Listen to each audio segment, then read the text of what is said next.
We are as sick as our secrets.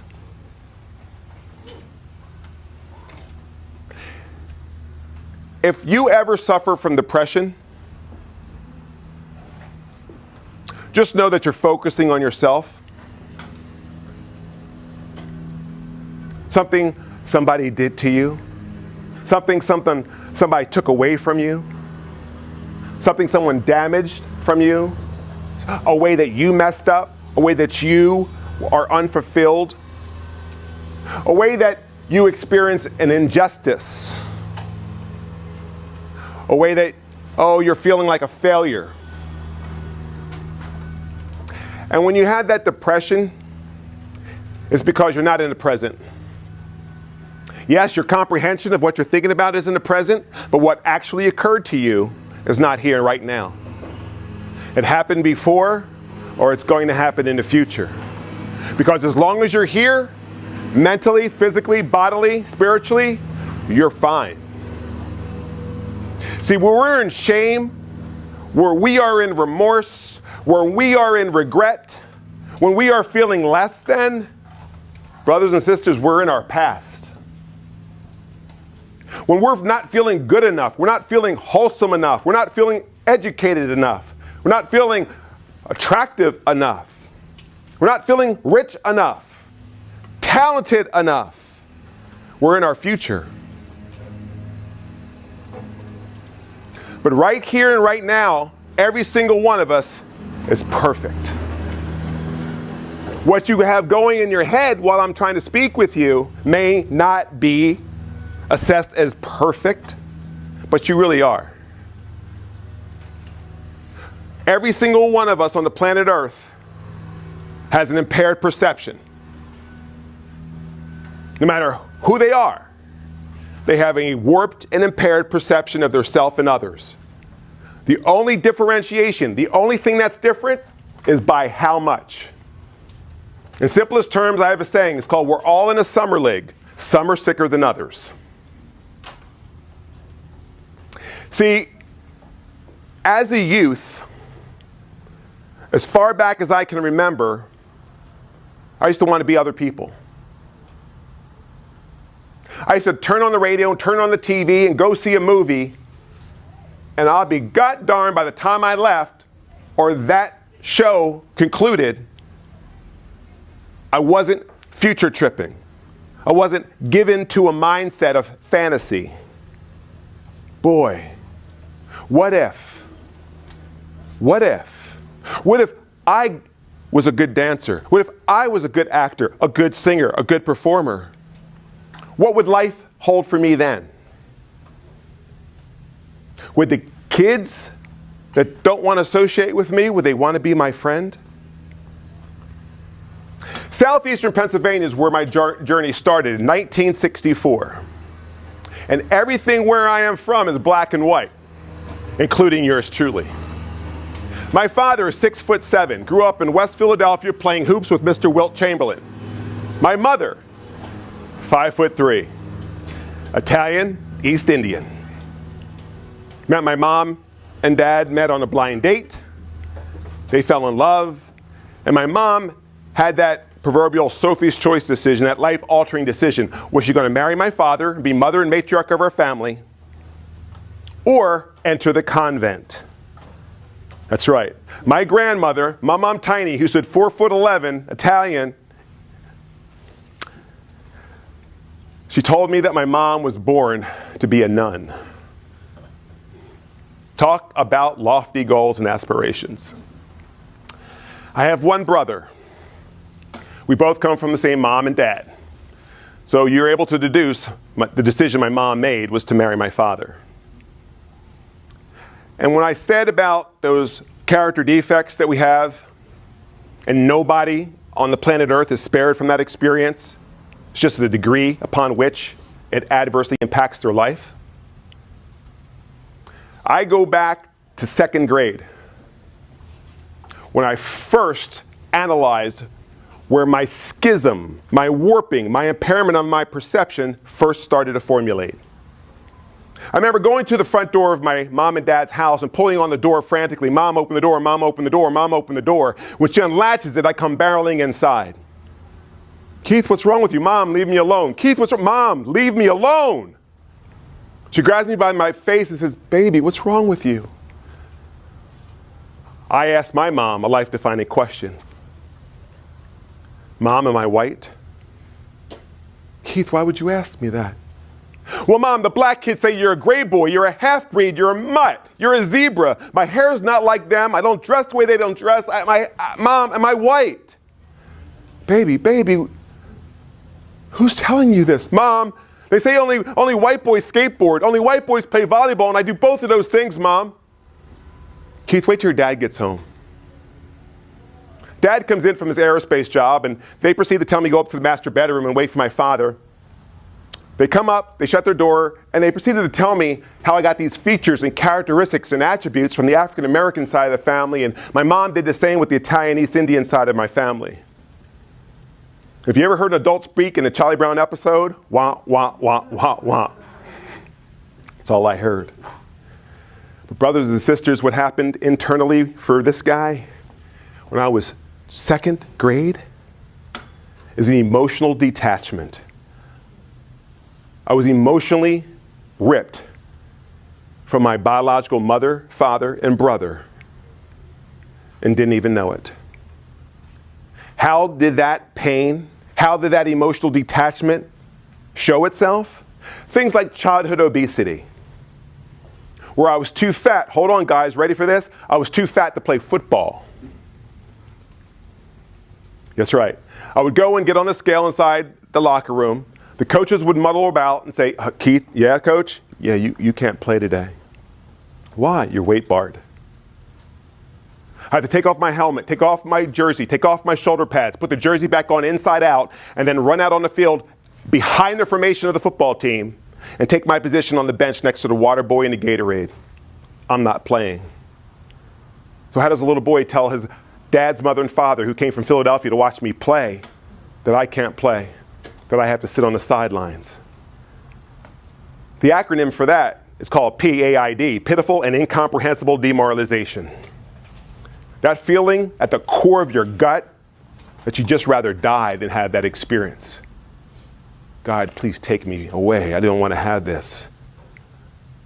See, I was already the fat kid, the last person to be picked when the class got divided up by the two most popular kids.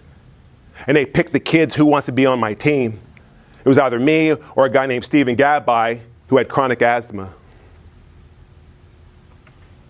And now I'm sitting in front of everybody on the sidelines, unfit to play with the other kids. By the time I was 16 years old, Philadelphia wanted to start this TV show.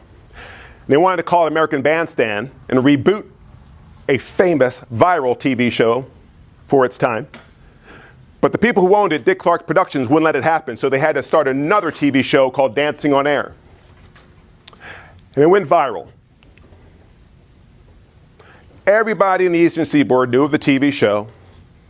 It was even touted as the very first TV appearance of this woman by the name of Madonna. And so I got paid and became his childhood celebrity to dance and shake my groove thing up and down the Eastern Seaboard 5 days a week after school. All the kids that didn't even know I existed wanted to be around me. Because on occasion, I'd ask a few of them to come on my show with me. And then their social equity skyrocketed. And I remember saying to myself, I'm never going to lose this thing called celebrity. Because see, it gave me a life I've always wanted and never thought I'd attain. But I've got to be rigorously honest, it wasn't enough for me. By the time I was 18, after losing the girl to the jock, and I treated that obesity with, they've now coined a term for what it is that I did to address my obese condition. They call it bulimia. That's where I'd open up a can of tuna and 2 fingers I'd throw it in the rose bush in the backyard. Meal, satisfied for the day. At 18, I started dancing more frequently. I'm now dancing and studying under Philadelphia Civic Ballet Company, and waves jazz company sponsored by Coca-Cola. And then I segued that into dancing with an international troupe called Chippendales. And after opening up the troupe in New York City and Philadelphia, did that for 3 years, I remember going to my mom and dad and saying, you know what? I need to leave. Kieth, why? I need to go to California. Because see, I need to get my name next to a gold star on Hollywood Boulevard. When I realized they weren't going to talk me out of this aspiration, Dad took me to AAA, got a thing which you guys will have to see in the Smithsonian. It's called the Rand McNally Roadmap. And he got a highlighter, and he routed my southern route to Southern California so I could avoid the snow, sleet, and ice. And I got out here in 3 days. But see, I didn't come alone. I came with my best friends. 4 fingers high of Maui Wowie Gold chronic marijuana. 2 Ilford canisters full of rock cocaine. And a half-gallon bottle of top-shelf vodka called Popov's and the trunk of my Camaro's E28. And to make sure I hit California ready for business, I fixed my hair like Prince in the Purple Rain album. I put all the gold in my collection like Mr. T from the 18 around my neck. And I got in my Z28 Camaro and I motored. And after 3 days, I am in Southern California, ready to make this town my don't go there. I realized I didn't have enough money. I needed a job, so I got a job doing security work at the ABC studios. And then after 2 days of doing that job, I hated my life and I hated the job because, see, I didn't come 3,000 miles to wear a clip-on tie and walk around the lot during the graveyard shift. Sure, I got to smoke my smoke and drink my drink and snort my snort, but guys, that's not why I came here, right? So I needed to do something different with my life, and I didn't know how to get from here to here. So I asked my supervisor the next day, excuse me, how do I get to do your job? Okay, well, see the stuff on my belt? Yeah? Well, it comes with more responsibility, Kieth, more money. Again, consult the Smithsonian for this, but there's a document that used to be called the Yellow Pages. Yeah, that is what I consulted, because there was this thing called the internet. And after doing that, being the narcissist with inferiority complex that I really am, I was enrolled in the Southern California Rapid Transit District Police Academy. You guys would know it as a Metro cop. I was going to be a popo. But you see, I didn't come out here for that, right? I came out to get my name next to a star on Hollywood Boulevard by any means necessary. I'm on Rodeo Drive. I changed security jobs. I'm working at Van Cleef & Arpels, one of the stores on my account purview. A little short English man by the name of Elton John comes in to buy a bracelet because he's opened up a new venue called Universal Amphitheater. He needs some bling while he's playing his piano. I asked his bodyguard, excuse me, sir, how do I get to do your job? He opens his blazer, shows me a gold shield, LAPD retired. He says, here's my business card, send me a resume. I got hired. I never went on a law enforcement agency. I went straight into the private sector wearing suit and tie, and I became an executive protection specialist bodyguarding lives for a living, making more money than mom and dad combined. That 79 Camaro was converted to a 1986 Jaguar XJS V12. All the clubs I hoped to get access to, I now have carte blanche, 100% unfettered access to. Anywhere in Southern California, Vegas, Palm Springs, Tahoe, New York City, Philadelphia.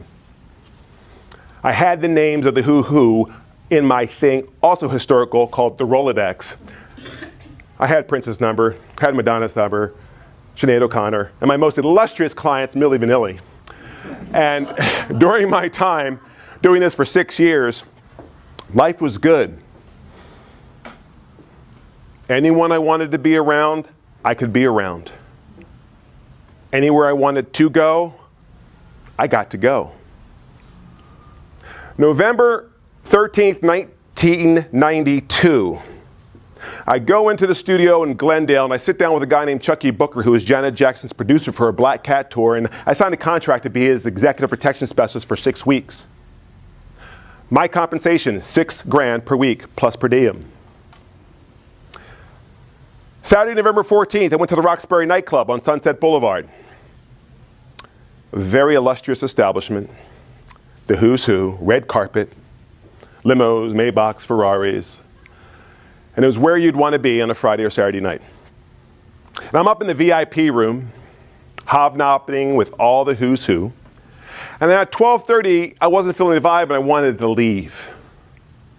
As I got halfway down the rear stairwell, a friend said, "Keith, go back up, man. Don't leave.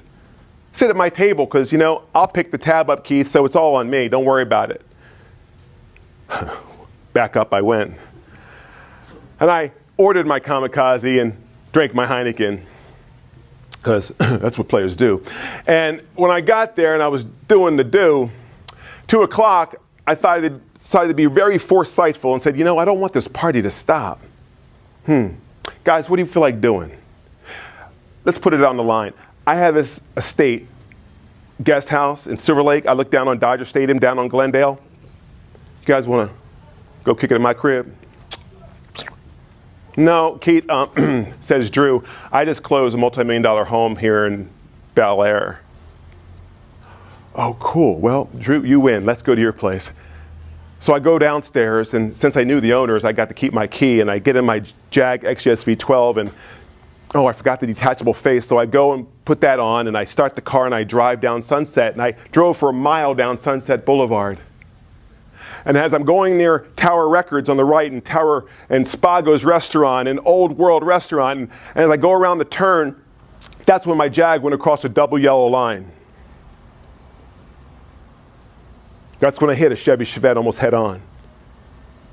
That's when I killed the 19-year-old driver behind the wheel of that car. See, when I hit that car, the steering wheel of his vehicle impaled his heart. He died instantly. LA County District Attorney exercised their discretion and charged me with murder in the second degree. Because see, 6 months earlier, during the Rodney King Reginald Denny riots of May '92, I didn't consider myself black enough to be on curfew, so I took my high yellow behind to Thousand Oaks Red Onion, where I incurred my very first DUI leaving that Red Onion nightclub. So November 1992, on Sunset Boulevard, the district attorney said I committed murder in the second degree. They sentenced me to Los Angeles, Men's Central Jail, with no bail. Then they gave me $1 million bail, which I could not afford. And I stayed incarcerated in Los Angeles Men's Central Jail for 9.5 months, fighting the charge of murder. The sentence I would have faced had I been convicted, life imprisonment. During my time in LA County, I was the highest custody inmate of any other inmate other than the death row inmate. The only way out of my cell is if I died or medical emergency went man down. They said the only way out of my cell, other than those two ways, if I sign up on a list that comes around 3 times a week. That list was for Alcoholics Anonymous, proctored by Sister Christine of the Catholic Chapel. I hurry up and signed on that. I had to strip butt naked. I had to turn around and show my anus, my genitals, to LA County sheriffs. They gave me a wax paper jumpsuit to put on my body. They cuffed me, neck, wrist, waist, ankles. And they shuffled me in a 3-deputy formation down a 2000 corridor in Men's Central Jail to my very first Alcoholics Anonymous meeting. And I sat down attending a meeting for self-help to address my alcohol and drug addiction for the first time while facing a life sentence in prison. 9.5 months later, I got convicted of murder. They sentenced me to California State Prison, Lancaster, a level 4 institution. Because that's where they send male inmates ready to die and draw their last breath, who will never be released, no matter what changes occur in this California law. At level 4 Lancaster, I arrived during a black Hispanic racial riot lockdown lasting 6 months. The count was 3-2. And what do I mean by count? We're talking about body bag count. 3 dead Hispanics, 2 dead African Americans. Within my first 5 minutes of my arrival, went a little bit like this. Somers! Yes, officer. You need a phone call? Yes, sir. Yes, sir. Get on the phone. I call my best friend Dorothy, whose boss proceeds to tell me that while I was in reception center at Wasco, my best friend had a near fatal car accident and she was left like Christopher Reeves, a quadriplegic from the neck down. The officer overheard the phone call and said, Somers! I said, yes, sir. Take a little bit more time. I then called my girlfriend of 3 years, Julianne. She picks the phone up. Yes, baby, this is me. Kieth, I can't do this. Please don't call me again. Click.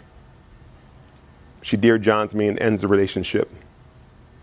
I get tapped on the shoulder and I turn around. I look into the chest of a big black man that was twice the size of Dwayne the Rock Johnson. What's up, cuz? Yeah, what's up, man? Hey, man, it's popping up in this mug, don't you know? What do you mean? Hey, man, body bags, nigga. 3-2. 3-2? Yeah, homie. Look, you gonna stick or get stuck? Okay, sir. Okay. They didn't care I was a Cub Scout. My mom was a den mother. I was an Eagle Scout. Instead of going more into Eagle Scout, I went to the U.S. Air Force Emergency Search and Rescue called the Civil Air Patrol.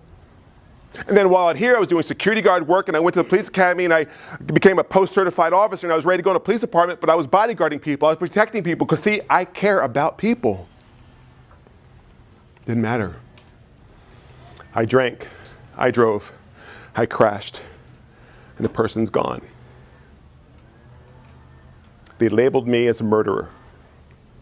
I spent 10 years in Los Angeles,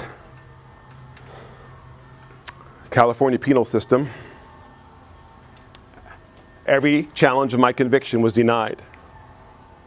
I then had to appear before the California Board of Parole hearings and apply for parole. When I appeared before them January 3rd, 2002, I had done everything I was told to do and none of the things I was told not to do. Parole was denied. I returned 1 year later.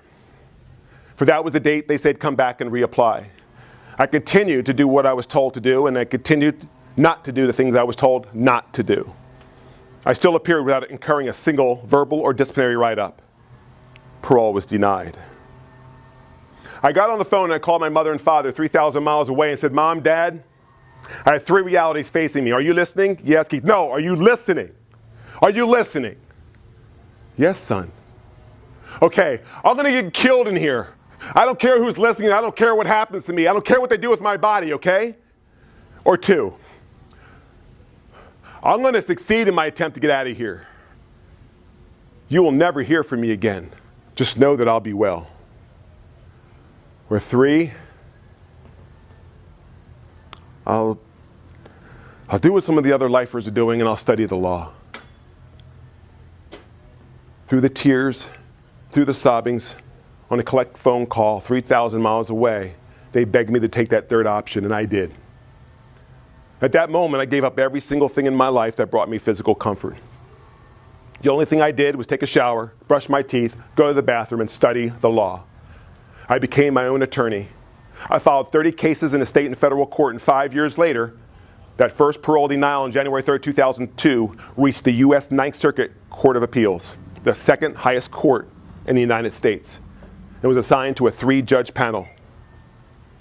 The 3-judge panel was ruling in my favor and about to publish a published decision, which would cause a watershed where every lifer in Arizona, Nevada, Washington State, Oregon, Alaska, Hawaii, and California could use my case law, substitute my name and case factors, and get their freedom.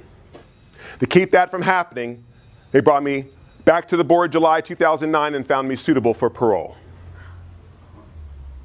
5 months later, they stick my files on then Governor Arnold Schwarzenegger's desk, a man who I aspired back in the 80s to act alongside of, was now in charge of deciding whether or not to let the grant of parole issued by the Board of Parole hearings stand or not.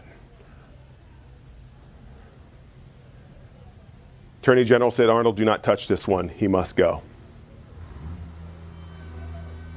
After serving 18 years, 3 months, 8 days, convicted of murder in the second degree for DUI, single fatality, I got released from California State Prison Corcoran, otherwise known as Chucky's house, because Charles Manson was also housed there. And I walked out of that state penitentiary with 18 years, 3 months and 8 days of unbroken consecutive sobriety and recovery, having never once taken advantage of the drugs and alcohol inside. Everybody is part of the link in the chain of humanity. No matter how bad you think you are, nobody in here can raise their hand if asked the question, who has committed a sin that's never been done before?